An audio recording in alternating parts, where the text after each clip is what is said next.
یا deep state کہتے ہیں یا سٹیٹ ود ان سٹیٹ بھی کہتے ہیں، ریاست کے اندر ریاست سارے ملکوں میں موجود ہے۔ پاکستان کی بات نہیں کر رہا، پاکستان کا جو ہے وہ آگے چل کے ذکر آئے گا۔ یہ لوگ سٹیٹس کو کا حصہ ہوتے ہیں جو سٹیٹس کو چل رہا ہوتا ہے، اور سٹیٹس کو کے سب سے بڑے بینیفیشری ہوتے ہیں، یعنی اس نظام کا جو نظام چل رہا ہے نا، سب سے زیادہ فائدہ بھی اسٹیبلشمنٹ کو ہوتا ہے۔ اس کے علاوہ یہ جو ہے نا نظام کوئی بھی ہو، جس طرح میں نے کہا کوئی بھی نظام ہو، یہ سب سے زیادہ اس سے جو ہے وہ فائدہ اٹھانے والے ہوتے ہیں۔ ان کا فیچر کیا ہوتا ہے، ان کی خصوصیات کیا ہوتی ہیں، یعنی اسٹیبلشمنٹ، ریئل اسٹیبلشمنٹ، ان کا فیچر ہوتا ہے طاقت۔ اور طاقت یہ لیتے کہاں سے ہیں؟ طاقت تو آ گیا کہ بہت طاقتور ہوتے ہیں، طاقت کہاں سے لیتے ہیں؟ پیسہ۔ اوپر دیکھیں نا کون کون لوگ شامل ہیں، پیسہ، اس کے بعد جو ہے نا اثر، انفلوئنس، کہ جی میری وہاں بات کرا دو یا میری سفارش کر دو، وہ والا اثر، انفلوئنس۔ اس کے بعد ہے جی انٹیلیجنس، اکساکیل، انٹیلیجنس کا مضبوط نظام، اور سب سے اہم بندوق یہ ان کے پاس ہوتی ہے۔ یہ میں دوسرے ملکوں کی بات کر رہا ہوں، بندوق ان کے ماتحت ہوتی ہے، بندوق ان کے حکم کی پابند ہوتی ہے، اسٹیبلشمنٹ کی۔ اس کے بعد ان سے جو پنگا لینا ہے نا وہ ناممکن ہوتا ہے، کیونکہ ملک کے جتنے بھی یا نظام کے جتنے بھی بڑے ادارے ہوتے ہیں وہ ان کے ماتحت ہوتے ہیں۔ اس کے علاوہ کیا ہوتا ہے جی، پاکستان میں یہ بالکل پیچیدہ نہیں ہے، یعنی پاکستان میں یہ جو ہے وہ بہت آسان ہے۔ وہ میں آگے چل کے جو ہے نا وہ آپ کو بتاتا ہوں کہ اس میں آرمی چیف اور DGISI، یہ سمپل سا جو ہے نا میں نے آپ کے سامنے رکھ دیا ہے کہ پاکستان میں اسٹیبلشمنٹ سے کیا مراد ہے، آرمی چیف اور DGISI۔ اصل میں نا جب پاکستان وجود میں آیا تو مشرقی پاکستان 1000 میل سے بھی زیادہ تھا، پھر ہماری کانفلکٹ تھی بھارت کے ساتھ، 48 میں جنگ ہو گئی، تو ہمیں بہت مضبوط جو ہے وہ فوج کی ضرورت تھی، اس میں کوئی شک نہیں ہے۔ ہمارا سب سے بڑا بارڈر انڈیا کے ساتھ ہے اور افغانستان کے ساتھ ہے، دونوں بہت امپورٹنٹ ہے، تو بہت تگڑی فوج جو ہے وہ ہمیں چاہیے تھی۔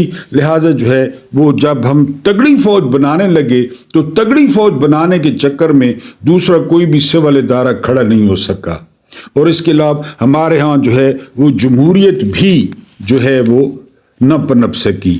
اب اس میں دو آراء ہیں، ایک فوج کو ذمہ دار سمجھتے ہیں کہ یہ سارے معاملات کی ذمہ دار فوج ہے، فوج بتا دیا آپ کو، chief of army staff and DGISI، اور کوئی کہتے ہیں کہ سیاستدان کرپٹ ہیں، سیاستدان نااہل ہیں۔ یہ دو آراء ہیں، اس میں سے جو آپ کی رائے ہے آپ کی مرضی ہے۔ اس کے علاوہ جی جو ہوتا ہے نا طاقتور آدمی، پاکستان کی بات کر رہا ہوں، وہی فیصلے کرتا ہے، ظاہر ہے وہ بھی انسان ہے، انسان جس طرح فیصلے کرتا ہے۔ ایوب خان نے مارشل لاء لگا دیا، یاحییٰ نے، ضیاء نے، مشرف نے، ان کے پاس طاقت ہوتی ہے، اور DGISI کے پاس کیا ہوتا ہے، DGISI کے پاس سیکرٹس ہوتے ہیں، کسی کے بھی، وہ آپ کی 1 منٹ میں زندگی تباہ کر سکتا ہے، چاہے کوئی سیاسی جماعت ہے، چاہے کوئی سیاسی لیڈر ہے۔ فائلیں دکھا کے یہ پارٹیاں کس طرح بنتی اور ٹوٹتی ہیں، فائل دکھا دی، سکینڈل دکھا دیا، ویڈیو دکھا دی، بس ہم سب انسان ہیں، کمزور ہیں، تو DGISI کے پاس جو ہے نا وہ سیکرٹس ہوتے ہیں۔ پاکستان میں جو اسٹیبلشمنٹ ہے بین الاقوامی بھی بتا دی، اور پاکستان میں اسٹیبلشمنٹ ان 2 بندوں کا نام ہے، اور ان کے نیچے جو بندے جو ہے وہ کام کرتے ہیں۔ پھر یہ جو اسٹیبلشمنٹ ہے، پاکستان کی بات کر رہا ہوں، یہ پھر کور لیتے ہیں، 70 سال سے کور لیا ہوا ہے۔ کس طرح کور لیتے ہیں؟ سیاستدان پہلے نمبر پہ، اور اس کے علاوہ سیاسی پارٹیاں۔ دیکھ لینا آج کل اصل حکومت کس کی ہے، کر کون رہا ہے، کور، یعنی شہباز شریف، مریم، اور یہ بڑے پھدکتے پھر رہے ہیں کہ ہم حکمران ہیں، کوئی اوقات ہی نہیں ہے، کیا اوقات ہے ان کی، یہ کور لیتے ہیں سیاستدان۔ اس کے علاوہ سیاسی پارٹیز، بیوروکریٹس، سارے بیوروکریٹ یہ لگاتے ہیں جو پاکستانی اسٹیبلشمنٹ ہے۔ پاکستانی اسٹیبلشمنٹ کا مطلب میں نے آپ کو بتا دیا، سارے بیوروکریٹ یہ لگاتے ہیں، فلاں IG، فلاں DIG، سارے یہ پاس کرتے ہیں۔ میڈیا دیکھ لیں، آج کل 56 چینل دیکھ لیں کس کے کنٹرول میں ہیں، یہ کور ہے، یعنی یہ کور دیتے ہیں اپنے آپ کو، کیموفلاج کرتے ہیں کہ نہیں جی نہیں ہمیں تو پتہ ہی نہیں ہے۔ میڈیا، اس کے بعد وکلا تحریک چلائیں گے۔ میں نے آپ کو بتایا تھا افتخار چودھری کے خلاف جو تحریک چلی تھی نا، اس کے پیچھے جنرل کیانی تھے۔ اب کوئی جنرل نہیں ہے، وکلا تحریک چلائیں نا، 26ویں ترمیم ہو گئی، یا آفریدی فارغ ہو گئے، سو اینڈ سو چلائیں تحریک، پیچھے جنرل کوئی نہیں ہے، تو وکلا ان کے ساتھ ہوتے ہیں، کور۔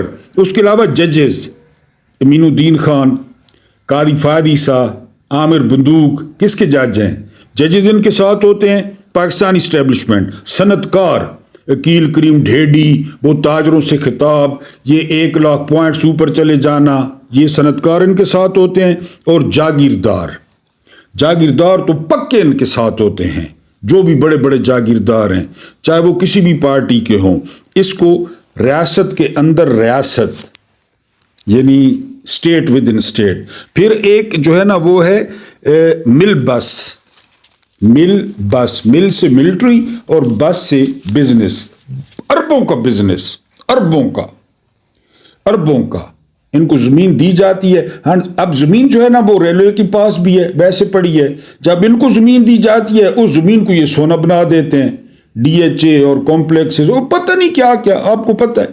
یہ پاکستانی اسٹیبلشمنٹ ہے، حالانکہ دوسرے ملکوں کی اسٹیبلشمنٹ، اب امریکہ کے چیف کا آپ کو نام آتا ہے، بھارت کے آرمی چیف کا نام آتا ہے، بھارت کا جو انٹیلیجنس چیف ہے اس کا نام آتا ہے، وہ ہوتا بھی سول ہے۔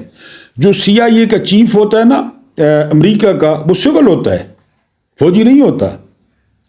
تو یعنی یہ پاکستانی اسٹیٹ بالکل اسٹیبلشمنٹ سمپل آپ کو بتا دیا، اور بین الاقوامی اسٹیبلشمنٹ یہ وسیع ہے، یہ اس میں جو ہے نا بہت جو ہے نا بڑے بڑے لوگ، ایلون مسک آج کل دیکھیں ٹرمپ کے ساتھ ہے، کتنا بڑا آدمی ہے، یہ ان کی اسٹیبلشمنٹ ہے۔ یہاں پہ اسٹیبلشمنٹ میں نے آپ کو بتا دیا، یہ جو آپ سنتے ہیں نا اسٹیبلشمنٹ نے وہ میں نے آپ کو بتا دیا۔ پھر یہ کور لیتے ہیں، کون کون ان کو کور کرتا ہے یہ بھی آپ کو بتا دیا۔ اس کے بعد یہ جی ہم پہ $140 ارب قرضہ چڑھ گیا ہے بائر کا، $140 ارب۔ یہ جو ٹیکس پیئرز ہوتے ہیں نا دوسرے ملکوں میں جو ٹیکس دیتے ہیں، ان کے پاس ایک حق ہوتا ہے کہ وہ جو ہے نا جان سکیں، اصل خبر جان سکیں کہ وہ کوئی درخواست دیں کہ یہ معاملہ آپ نے کس طرح کیا ہے، یہ معاملہ آپ نے کس طرح کیا ہے۔ یعنی آپ درخواست دیں، وہ آپ کو کہیں گے کہ یہ سودا اس طرح ہوا، یہ چیز اس طرح آئی ہے، یہ چیز۔ پاکستان میں لوگوں کو خیر پتہ ہی نہیں ہے، اگر کوئی دے بھی صحیح تو اگلے دن غائب ہوگا۔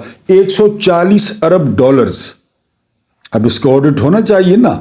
ہم پہ قرض ہے، یہ ہم کھا چکے ہیں باہر سے لے کر، IMF ہے، چائنا ہے، سعودیہ ہے، قطر ہے، ورلڈ بینک ہے، ایشین ڈیولپمنٹ بینک ہے۔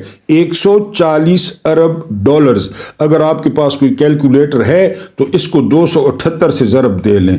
140 ارب پہلے تو لکھیں نا، مجھے تو لکھنا نہیں آتا کیونکہ میتھس مجھے نہیں آتا۔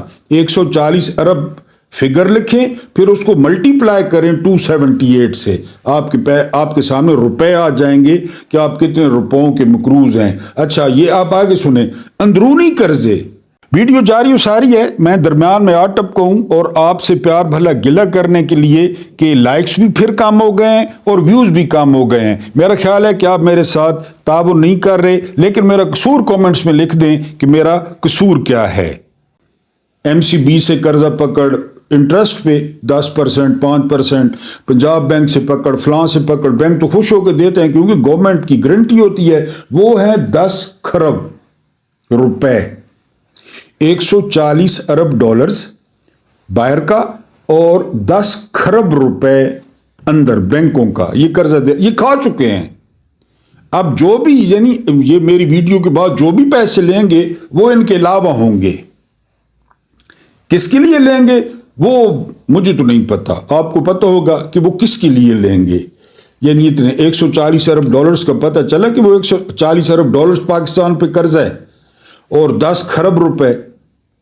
میں نے آپ کو بتایا تھا نا کہ تقریباً 70 جو ہے نا وہ ارب، 70 ارب جو ہے نا وہ حکومت کا ایک دن کا خرچہ ہے، 70 ارب روپیہ یعنی ایک دن کا۔ تو پھر ملک کی آمدنی تو ہے نہیں، ملک کی کیا آمدنی ہے؟ یعنی نہ پاکستان کی برآمدات ہیں، نہ پاکستان کی کرنسی سٹرونگ ہے، نہ پاکستان میں سرمایہ کاری آ رہی ہے، لوگ اپنا پیسہ نہیں نکال رہے وہ حکومت کی وجہ سے. تو یہ ہماری صورتحال ہے معاشی. 140 ارب ڈالرز باہر کا اور 10 کھرب روپے جو ہے نا یہ اندرونی بینکوں کا پاکستان کے اندر جو ہے نا وہ ہم نے دینا ہے. اب ہم آتے ہیں اپنے لاسٹ ٹاپک پہ، کیونکہ آپ بار بار شکایت کر رہے ہیں کہ ویڈیو کا جو دورانیہ ہے وہ لمبوت ہے. اصل میں نے کئی دفعہ وضاحت کی ہے، پھر کر دوں کہ میری کوشش ہوتی ہے خبروں پہ تبصرہ یا آپ کو خبریں پہنچاؤں کہ اب یہ ہو گئے. وہ 10 منٹ کی ویڈیو اگلے بناتے ہیں خبریں دے کے جس طرح خبر نامہ ہوتا ہے. میرا وہ سٹائل نہیں ہے، بہرحال میں معذرت خواہ ہوں. تو اگر فوج نے یا اسٹیبلشمنٹ کا اب آپ کو مطلب آ جانا چاہیے پکا، اگر اپنی جو عزت بحال کرنی ہے نا، عزت نہیں ساکھ بحال کرنی ہے، تو ان کو سمپل سا راستہ ہے کہ عمران خان کو اقتدار دے دیں. یعنی عمران خان اس طرح قابو میں نہیں آئیں گے. عمران خان ایک دن اڈیالہ کی چھت پھاڑ کے نا وہ بالکل باہر نکل جائیں گے. میرا یہ مطلب نہیں ہے کہ وہ بھاگ جائیں گے گبر سنگھ کی طرح. میرا مطلب یہ ہے کہ ان کا قد اتنا بڑا ہو جائے گا سیاسی طور پہ کہ وہ کسی کے قابو میں نہیں آئیں گے. مولا نہ مارے نا تو مولا نہیں مر سکتا. عمران خان کو نیوٹرلائز عمران خان ہی کر سکتے ہیں، عمران خان کو ڈیفیوز عمران خان ہی کر سکتے ہیں. اب جو انہوں نے 15 دسمبر 2024 ریمیٹنسز، یہ میں نے آپ کے سامنے رکھنا تھا کہ ہم دینے جا رہے ہیں جو ہے نا وہ بیرونی جو پاکستانی ہیں بیرون ملک، ان کو ہم کہنے جا رہے ہیں سول نافرمانی کا. اور اگر وہ ڈینٹ پڑ گیا اور پڑ جائے گا 20% 25% بھی ڈینٹ پڑ گیا نا، پھر آپ دیکھیں کیا ہوتا ہے سسٹم کا. عمران خان نے آج اعلان کر دیا ہے کہ 15 دسمبر تک میرے خیال اتوار کا دن ہے، اگر ہمارے مطالبات نہیں مانے جاتے، قیدیوں کو رہا نہیں کیا جاتا، نہیں کیا جائے گا. اس کے علاوہ آج ایک اور فرد جرم عائد ہو گئی عمران خان پہ، نیب نے کر دی، FIA نے کر دی ہے، تو کہاں آزاد کریں گے؟ اور کمیشن نہیں بنتا یعنی 9 مئی اور شودا چوک کا، تو پھر جو ہے نا میں کال دے دوں گا 15 دسمبر 2024 کہ جو باہر والے پاکستانی ہیں وہ اپنی ریمیٹنسز کم کریں، گھر والوں کو پیسے بھیجیں، لیکن وہ جو یہاں پہ انویسٹمنٹ کرتے ہیں، زمین لیتے ہیں، پلاٹ لیتے ہیں، بچت کرتے ہیں، وہ پیسے نہ بھیجیں. اگر وہ پیسے بینکوں میں نہ آئے نا تو لگ پتہ جائے گا اس کو حکومت کو. بہرحال انہوں نے یہ اعلان کیا ہے. تو میں کہہ رہا تھا کہ ساکھ بحال کرانی ہے، سمپل سو بڑا.